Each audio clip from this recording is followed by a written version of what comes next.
আমাৰ ভাৰতবৰ্ষত যোনটো বেমাৰ চলি আছে সেইটো মাৰিবৰ কাৰণে এতিয়া এটাই উপায় আছে, সেইটো হ'ল vaccine. So' hello' guys, welcome back to another vlog. আজি এটা ভেকচিন ল'ব গৈ আছোঁ, কোভিচিল্ড। কৰোণা ভাইৰাছ খতম কৰি দিম আজি। অলপ বেছিয়ে হৈ গ'ল। বহুত দিনৰ পৰা ট্ৰাই কৰি আছিলোঁ, যিহেতু এতিয়া 18 ইয়াৰ্ছৰ ওপৰৰখিনিৰ কাৰণে অনলাইন বুক কৰিব লাগে। বহুত দিনৰ পৰা যুঁজি আছিলোঁ, মানে যেনেকৈ অ'পেন কৰি দিয়ে, শ্লটটো অ'পেন কৰি দিয়ে, চ' 1 ছেকেণ্ড বা 2 ছেকেণ্ড তেনেকুৱা টাইমৰ ভিতৰতে চব ছিট ফুল হৈ যায়। চ' সেইটো কাৰণে বহুত যুঁজি আছিলোঁ।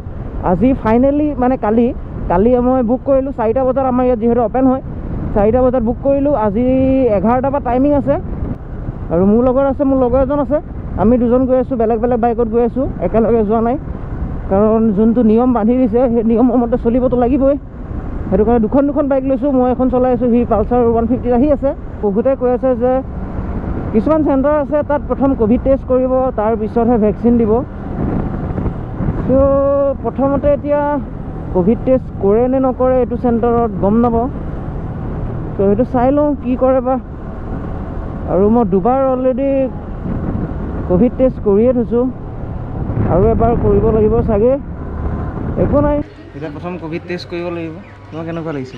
ভালে লাগিছে, অলপ ভয়ো লাগিছে। কৰোণা টেষ্ট কৰিবলৈহে বোলে আজিকালি দিয়ে কথাটো। এতিয়া চাওঁ, লাইনত আছোঁ কি হয়। এতিয়া লাইনত ৰৈ আছোঁ চব, বহুত দীঘল লাইন। প্ৰথম কৰোণা টেষ্ট কৰিব লাগিব, তাৰপিছতহে ভেকচিনটো দিব। আজি সৈতে ক'ভিড টেষ্ট 3 নম্বৰ হ'ব। তোমাৰ 3 নম্বৰ হ'ব ন? চাই লওঁ কি হয়।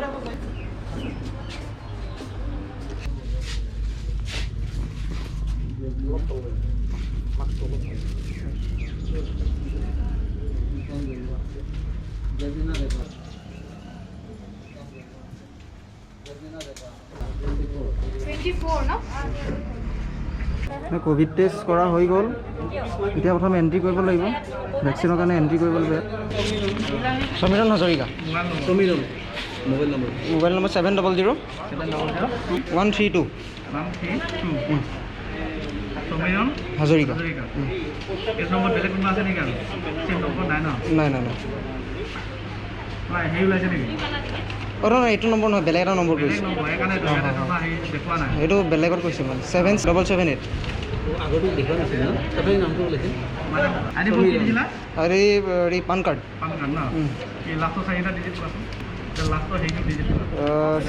চিক্ৰেট কোডটো 8360 25।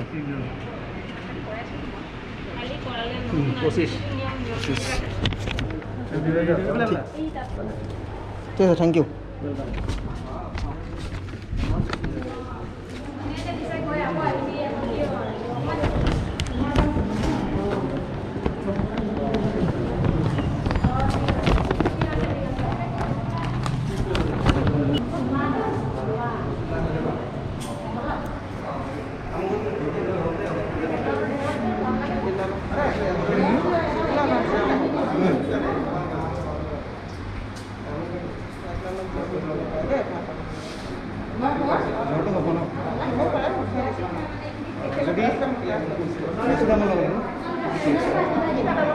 ফাইনেলি ভেকচিন লোৱা হৈ গ'ল, আৰু যোনজনী বাইদেৱে ভেকচিনটো দিলে বহুত ভাল আছিলে, ফ্ৰেণ্ডলি আছিল। তেখেতে গোটেইখিনি কথা শিকাই দিছে, কি প্ৰিকশ্যন ল'ব লাগে, কি কৰিব নালাগে। এতিয়া মই ক'ব পাৰিম যে আই এম অলছ' ভেকচিনেটেড। মানে কি হ'ল, বহুত দিনৰ পৰা ট্ৰাই কৰি আছিলোঁ ভেকচিনেশ্যন চেণ্টাৰটো বুক কৰিবৰ কাৰণে। যিহেতু নগাঁৱত গোটেইখিনি ফুল হৈ যায়, 10-20 ছেকেণ্ডৰ ভিতৰতে চব ফুল হৈ যায়, বুকিং কৰিবই নাপাওঁ। চ' আমি ট্ৰাই কৰিলোঁ যে বেলেগ এখন ডিষ্ট্ৰিক্টত কৰি চাওঁ নেকি। আমাৰ নগাঁও ওচৰতে আছে মৰিগাঁও ট্ৰাই কৰি চালোঁ, তাত বুক হৈ গ'ল ছাকচেছফুলি। চ' মই আৰু মোৰ লগৰ এজন আজি গ'লোঁ, ভেকচিনটো ল'লোঁ। আৰু বাইদেউগৰাকী বহুত ভাল আছিলে, তেখেতে গোটেইখিনি কথা বুজাই দিলে, কি কৰিব লাগে, কি কৰিব নালাগে। চ' প্ৰথম কথাটো হ'ল যে আমি যেতিয়া ভেকচিনটো লওঁ, তেতিয়া বাহুত যেতিয়া ভেকচিনটো দিয়ে, তাৰপিছত সেইখিনি আমি মোহাৰি দিওঁ। সেইটো কৰিব নালাগে, সেইটো কৰিলে গোটেই হাতটো বিষ হৈ যায়। আৰু পাৰিলে বাওঁ হাতত ল'ব, কাৰণ বাওঁ হাতটো ইমান এটা কামত আমি ইউজ নকৰোঁ। চ' সেইটো হাত বিষাই থাকিলেও টেনশ্যন নাই। কিন্তু সোঁ হাতত ল'লে, সোঁ হাত বিষাই থাকিলে আমি বেলেগ কিবাকিবি কাম কৰি থাকোঁ। চ' সেইটো কাৰণে সোঁ হাতত ল'ব নালাগে। আৰু ছেকেণ্ড কথাটো হ'ল যে ভেকচিনটো যেতিয়া আমি লওঁ, ভেকচিনটো লোৱাৰ পিছত গাটো উইক হৈ যায়, তেতিয়া চিগাৰেট বা এলকহল কনজিউম কৰিব নালাগে। কাৰণ তেতিয়া ব্ৰেইনে ছিগনেল দিয়াটো বন্ধ কৰি দিয়ে আৰু তেতিয়া আমাৰ গাটো আৰু উইক হৈ যায়। আৰু যিহেতু ভেকচিনটো হৈছে ইমিউনিটি ছিষ্টেমটো ষ্ট্ৰং কৰা, আৰু আপোনালোকে যদি নিজৰ শৰীৰটোৰ ওপৰত নিজৰ ইমিউনিটি ছিষ্টেমটো যদি ডেভেলপ কৰিব বিচাৰে, নিজৰ শৰীৰটোৰ ওপৰত যদি ইনভেষ্ট কৰিব বিচাৰে, এটা আমাৰ ওচৰত আহিছে ভাল প্ৰডাক্ট, এইটো হ'ল i3। ইয়াৰ নাম এইটো কাৰণেই, ইয়াত আছে ইমিউনিটি, ইনফ্লেমেশ্যন আৰু ইনফেকশ্যন। ইমিউনিটি ইম্প্ৰুভ কৰিব, ইনফেকশ্যনৰ পৰা বচাব আৰু ইনফ্লেমেশ্যন। চ' সেই 3টা ফিচাৰ আছে ইয়াত। আৰু মই এইটো লাষ্ট ইয়াৰৰ পৰা ইউজ কৰি আছোঁ। যেতিয়াৰ পৰা লকডাউন দিছিল, যেতিয়াৰ পৰা কৰোণা ভাইৰাছ প্ৰথমবাৰ ওলাইছিল, তেতিয়াৰ পৰা মই এইটো ইউজ কৰি আছোঁ। চ' ক'বলৈ গ'লে এইটো বহুত ভাল প্ৰডাক্ট। আৰু ইয়াৰ লগত আৰু 2টা প্ৰডাক্ট আছে, পঞ্চ তুলসী, স্ক্ৰীণত আহি আছে, আৰু গিলয়।